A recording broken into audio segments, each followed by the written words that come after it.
We were a success, and I'll tell you exactly why Iron Maiden was such a success, because the punk thing had just sort of fizzled out in a way, which is a shame, because that was great. It made all these like old rock stars who had too much money, you know, too many drugs, have to get a limo just down to Tesco's and things like that. You know, it was so complacent. They were so fucking horrendously boring, you know what I'm saying? They're just like disappearing like their own asses slowly, and they're just like, and there was nothing exciting happened. After punk went, it just got really silly, you know what I mean? And so there was a couple of years gap, and then we came, so with that punk influence attitude of mine, and with Maiden, the way we played, the speed we played, and that, it was something different from Deep Purple, Led Zeppelin and stuff like that. That's exactly what it was. Kids latched onto that. It was cool for rock kids to like something which is like metal, but with a punk influence. Otherwise, they wouldn't go anywhere near punk, you know what I mean? And for punk kids to like something which was almost metal, but had a punk singer. So that was it. We got fucking lucky. There's no two ways about it. The talent was there, but there was a lot of luck.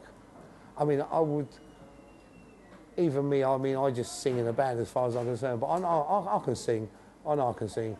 I think I'm a better lyric writer and a singer, but I know the band was talented, that's for sure. Even when my squeaky little voice back then is a lot better now, but like, back then it was squeaky, but there was talent there. Talent, attitude, and I think a genuine love of our music, a bit of self-worth, and also our love of the people who come to see us, because they got us out of everything. Everything we have in this world today is all through the fans.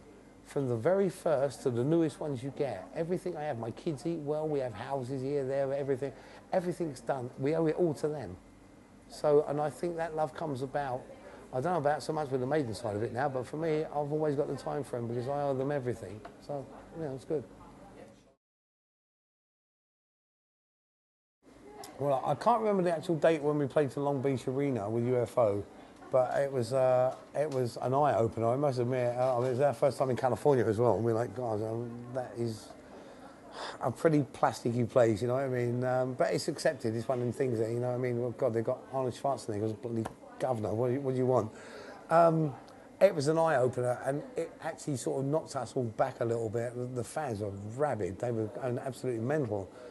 And with, you know, we played all around the world, but America was, again, the same intensity as England. They were just like having it. It was like really, really fantastic. I think we was all taken aback, but I think the one that sticks in my mind the most was in 1980 when we played the Reading Festival. And we went on stage, and there's like 45,000 people there. We was second from top. I think it was either UFO or White Snake was headline that night. We went out on stage, and we was playing, and the crowds were going absolutely mental. But when we started Remember Tomorrow, and it starts off quietly, and it was dark by then, the lights are on, 45,000 lighters up in the air. Me and Steve looked at each other, and I think we both choked. We couldn't actually quite, it was sort of a little bit behind the song, because I couldn't actually open my mouth to sing, because I thought I was going to cry.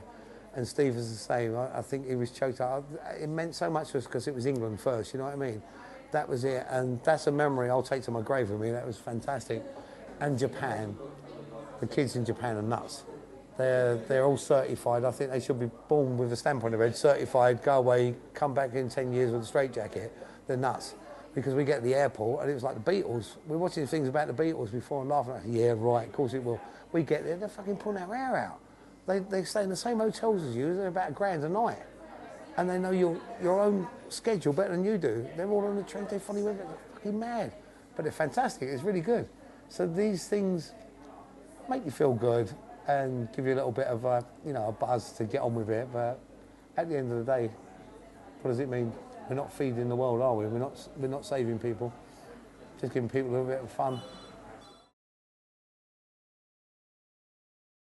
We were pretty sensible on the road. Yeah, right. Me and Dave Murray got married in Yorkshire in a hotel, which had all wedding paraphernalia up the stairs to the hotels. So we got Dave in the bridesmaid's outfit, and I married him because he was pissed at the bar. So that was fun. We got thrown out of that. We'd done about £10,000 worth of damage to the Hilton Hotel in Berlin because we went out there and we used to have this thing. Do you remember those stupid little guns? You put them like little dried peas in, Sakiden guns. You used to sit there, yeah, we used to play commandos. And I had an Uzi one, which is fucking great. You spray about fucking 2,000 of fuckers. So you couldn't stand up, you had to do it on your knees. So everyone come home from a gig and you're pissed. So you're like, you got to crawl on your knees. We had the whole floor of the hotel, so we're all on our knees, everything. I fucking shot, I think it was, I shot Dave or something up the arse, and they all come and run in to my room and set the fucking fire extinguisher off. It was one of them dust ones. The carpet, beds, fucking all the curtains, everything. They said the Hilton Berlin, they give us about 10 grand bill the next day. Jesus Christ. And the rest of them are a bit X-rated, so I can't go there on them ones.